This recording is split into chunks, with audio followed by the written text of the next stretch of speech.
안녕하세요, 여러분. 요즘 정치권 돌아가는 거 보면 한숨만 나옵니다.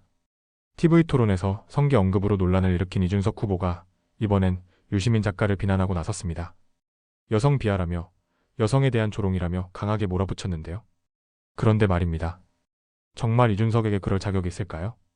며칠 전 대통령 후보 TV 토론에서 이준석 후보는 성기에 대한 은유라며 여성 신체를 직접적으로 언급해 전국을 들썩이게 했습니다. 이 발언은 단순한 말실수가 아니라 그가 여성을 바라보는 관점을 드러낸 단면이었습니다.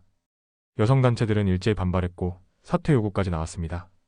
그런 상황에서 이준석 후보는 갑자기 유시민 작가의 설란형 여사 관련 발언을 끄집어내며 비난의 화살을 돌립니다. 한마디로 자기 발언으로 터진 불을 유시민이라는 새로운 표적에게 넘기려는 전형적인 정치적 물타기입니다. 그리고 중요한 건 이준석이 과거부터 여성 혐오 커뮤니티와 유사한 정서를 공유하며 논란을 일으켜 온 인물이라는 사실입니다. 그런 인물이 갑자기 여성 인권을 운운하며 유시민을 공격하고 나섰다.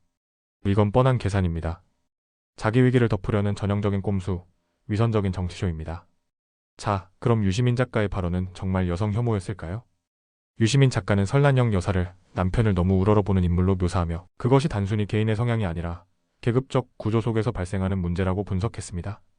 쉽게 말하면 대학을 나온 운동권 출신 노동자와 고졸 여성 노동자의 결합, 그리고 이후 김문수 후보가 국회의원, 도지사, 대통령 후보까지 오르면서 생긴 관계의 불균형을 이야기한 겁니다. 그런데 이 구조를 지적한 걸 두고 여성을 남편 덕에 고양된 존재로 봤다며 여성 비하로 몰고 가는 건 말 그대로 발언의 본질을 고의적으로 왜곡한 겁니다. 오히려 유시민 작가는 여성을 남편에게 종속된 존재로 만들어버리는 사회구조 자체를 비판한 거예요. 여기엔 혐오가 아니라 사회 비판과 문제의식이 담겨 있었습니다. 이준석 후보는 유시민이 노무현 정신을 전혀 이해하지 못했다는 말까지 꺼냈습니다. 그런데 묻겠습니다. 정말 누가 노무현 정신을 모욕한 겁니까? 노무현 대통령은 누구보다 약자와 평등을 말했던 사람입니다. 정치 기득권을 타파하고 인간을 구조 속에서 이해했던 지도자였습니다. 그런 노무현을 빌려와 자신의 성희롱 발언에 대한 비판을 덮으려는 이준석 후보야말로 노무현 정신이라는 이름을 입에 올릴 자격이 있는지 되묻고 싶습니다. 유시민 작가는 최소한 사회의 계층 구조와 그 안에서 벌어지는 인식의 문제를 짚으려 했고 이준석은 오직 자신의 정치 생존을 위해 그 발언을 왜곡하고 악용했을 뿐입니다. 정치가 갈수록 가벼워지고 있습니다. 논쟁은 깊어야 하고 비판은 정확해야 합니다.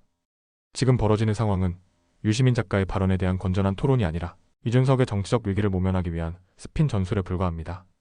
그리고 이 상황에서 가장 우스운 건 여성 신체를 조롱하는 발언으로 지탄받은 이준석의 여성 비하를 문제 삼으며 정의의 얼굴을 하고 있다는 점입니다.